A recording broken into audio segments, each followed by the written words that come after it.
You know, welcome na naman sa isang episode ng Copy and Session. Dito sa episode na to, sasagutin natin yung mga katanungan na inilagay ninyo sa ating comment section. Eto, simulan na natin. First question, galing kay Sir Garcia Cruz. Ang kanyang katanungan ay pagkatapos ng long ride, anong magandang kainin o inumin para ma-refresh o kahit paano mawala ang sakit ng katawan? Thank you! Pagka mga gantong mga pagkatapos ng long ride, meron tayong 4 na R's na kailangan tandaan. Rest, rebuild, refuel, tsaka rehydrate. Rest, syempre, pahinga talaga yan. Sa rebuild natin, kain tayo ng mga pagkain na sagana sa protina. Sa ating rebuild, syempre, hanggat maaari, huwag yung mga fast food. Sa akin, ang madalas nakakatulong dyan yung mga nilagang manok, nilagang baka, yan, okay yan. Tapos minsan nakakapag-consume din ng mga beans, tsaka gulay, syempre. Anything na high protein. Isa pa, soya. Yan, mga source natin ng soy. Tapos sa ating refuel, mga carbohydrate na rich na pagkain. Prutas, gulay, pwede yan.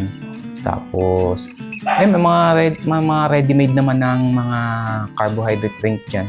Pero hanggat maaari, doon tayo sa mga natural sources. Kaya naman nabanggit ko kanina.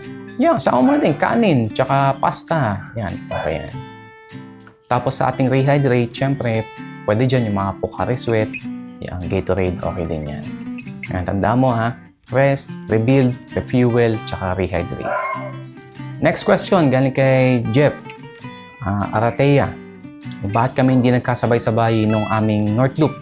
Doon sa North Loop kasi, pagka ganyan mga long ride, syempre, magkakaiba na yung mga pacing niyo.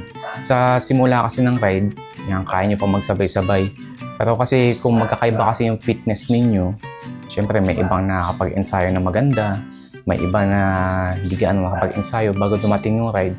Pag sa katagalan ng ride na, yan, tatakbo na kayo ng mga sarili-sarili yung pacing. Ang ginawa namin dun sa North Loop, meron kami mga designated na pahingahan. Kaya, ayun, doon na lang magkikita. Tapos doon sa video kong ginawa sa North Loop, since may mga sarili-sariling vlog sila sa Ronnie, si Sir Noel, tsaka si Charles, ang mas showcase ko yung ibang members ng Team Apple. Kaya doon sa mga... May mga cameo naman sila doon sa video natin yun. Next question, galing kay BikeBike07. Bakit ako hindi naglalagay ng handlebar tape? Sa handlebar tape na ito, hindi ako naglalagay kasi concerned ako dun sa naiipong asin-asin dun sa handlebar. Pagka kasi may handlebar tape ka, hindi mo kasi mapapansin yun, lalo na pagka medyo tamad ka magpalit ng handlebar tape. Pagka kasi naipunan ng asin niyang aluminum, syempre kakainin yan. Magkakaroon ng corrosion. At the same time, dun naman ako lagi sa hoods nakahawak. Bihira lang umawak dun sa straps tsaka dun sa top tube. Kaya, yun, hindi na akong lalagyan ng handlebar tape. Tapos, syempre, mas nakatipid ng onti. Tipid sa pambili ng handlebar tape, nakatipid ka rin ng 50 grams na weight saving. Next question, galing kay Aris Ochate. Bakit wala na kaming ride ng Team Apple? Nakakamiss ang aming mga ride. Eto na kasi, pagka pumasok na yung tunay na buhay, syempre, yung mga commitments mo sa buhay, sa trabaho, tapos sa pamilya, magkakaiba-iba na kayo ng schedule niyan. Hindi kasi katulad nung sa pandemic, may mga lockdown, tapos yung iba nakakapag-work from home, tapos yung iba hindi kailangan dumuti ng araw-araw. Mas madali maghatak ng tao. Pero ngayon kasi, balik tayo sa regular programming, kumaga, minsan yung isa available, minsan yung isa hindi. Kaya yan, madalas nagkakaroon na mga kani-kanilang ride. Pero pagka may mga ganyan-ganyang ride naman, nagkakayaan pa rin naman sa GC yan. Pero ayan, depende lang sa availability. Pero yan yun, sisikapin natin na kapag may mga long ride ulit, gawin natin ng sama-sama. Top 5 na kailangan mong dalhin kapag magla-long ride ka. Unang-una, yung cellphone mo tsaka identity. Cellphone para pagka mga nangyaring aberya, madali ka makakakontak o kaya madali ka makakontak. Tapos kapag naliligaw ka, meron kang magagamit na mapa para maituro ka sa tamang direksyon. Tapos syempre yung cellphone mo, lalagyan mo lagi ng load dyan bago ko bumiyahe. Tapos identity natin, identification, ilagay mo na din dyan pati emergency contact mo. Number 2, pera. Kailangan natin ng money, pambili ng pagkain natin, pambili ng hydration. Tapos tsaka pagka nagkaroon ka ng aberya, meron kang pang sakay ng bus o kaya ng tricycle o kaya ng jeep kapag hindi talaga maitutuloy yung biyahe. Tapos pangatlo, yung ating multi-tool. Yung ating Allen keys, tapos yung inner tube, missing link ng kadena, tapos extra inner tube. Yan, mga kalimutan yan. Tapos pang-apat, yung ating hydration, tsaka yung snacks mo. Hydration, yung tubig mo, tsaka yung kahit mga choco-mucho, sneakers. Yan, mga kalimutan yun. Pang-lima, syempre, yung bisikleta na dadalhin mo. Bisikleta na sa kondisyon. Ipa-maintenance mo yan every 3 to 6 months. Sa maintenance niyan, sa mga consumables, syempre yung kadena natin, gulong, yung kable ng shifter, tapos yung hydraulic fluid na nilalagay sa ating preno. Tsaka yung iba pang consumables dyan. Ayan, ipa-maintain mo lagi yan. Para pagka bubiyahe ka, minimal yung possibility na magkakaroon ka ng aberya. At the same time, meron kang peace of mind. Galing kay Vin Marcos. Okay lang ba uminom ng sobra-sobrang tubig while riding and after? Wala ba itong negative effect? Kasi pansin daw niya, mas malakas siya uminom ng tubig kumpara sa mga kasama niya nagbabike. Sa hydration during bike ride, ang ginagawa ko dyan dun sa aking cyclocomputer, naglalagay ako ng timer. Bali, every 15 minutes, mag-a-alarm yan, nakakailangan ko na uminom ng tubig.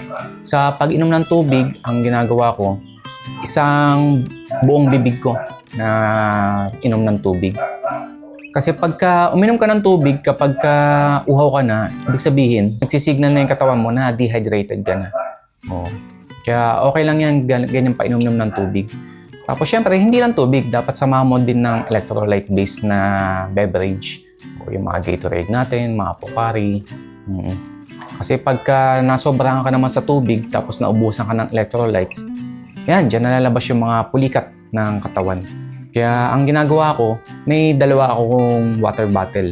Isang pang tubig, tapos isang pang aking mga electrolytes tsaka carbohydrates. From Manros TV, okay po bang gumamit ng GoatLink?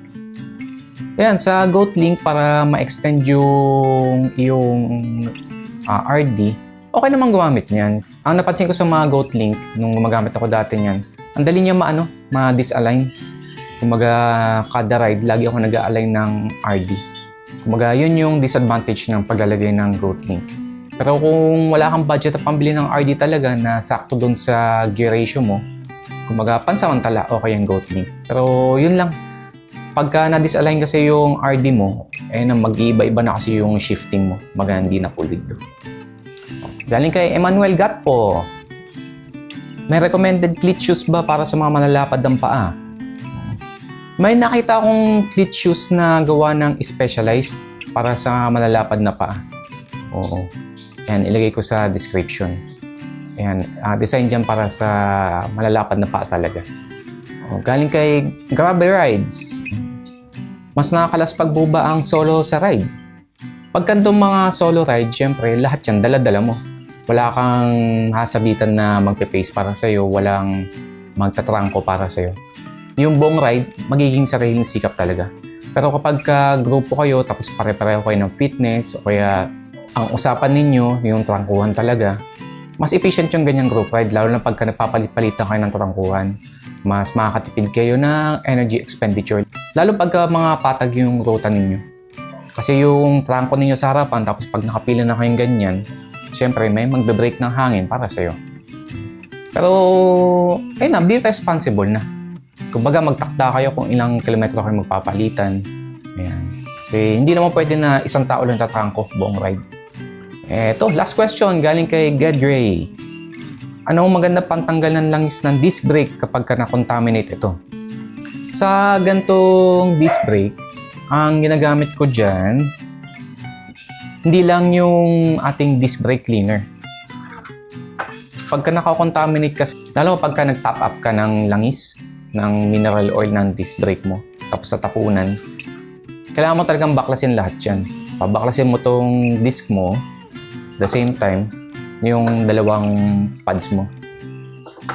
Pag kasi nilinis mo lang to mismo dun sa gulong mo, tapos doon ka nag-spray ng degreaser mo, yung degreaser kasi may possibility na pumasok dun sa mga bearing mo. Tapos pag pumasok doon sa bearing, di syempre yung grasa mo sa loob ng bearing, mawawala din.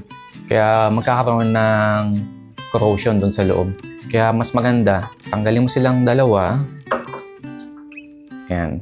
Tapos, doon mo linisan. Ang ginagamit kong panlinis dyan, magamit ako ng sandpaper. Sa sandpaper, yung 1000 grit. Kumaga, lilihain ko yung buong disc kasama tong brake pad. Tapos pagkaliha, magamit ako ng panlinis. Ayan, etong water-based na degreaser. Galing sa High Gear, mabibili nyo ito sa Handyman. Matagal ko nang gamit to since 2016 pa. Ayun, pagkatapos yung linisan, gumagamit ako ng heat gun para patuyuin yung disc at saka yung mga brake pads. Tapos, yan. Wala na siyang ano. Tapos yan, makapit na ulit siya. Tapos yan, makapit na talaga. Kumbaga, hanggat maaari, huwag niyo i-contaminate yung ano, yung ating disc rotor tsaka yung brake pads. Kahit yung hawakan mo ng ganito, hanggat maaari, huwag kasi may mga langis-langis ka sa kamay. Tapos kahit yung mga spray-spray na mga lubricant, hanggat maaari, ilayo mo dun sa yung disc brake rotor. Kasi pag na-contaminate talaga yan, ayan, dyan nalalabas yung mga brake squeal, tapos minsan delikado pa kasi hindi kumakagat yung preno sa unang piga mo. At yan, sana marami kayo natutunan sa copy and session na ito.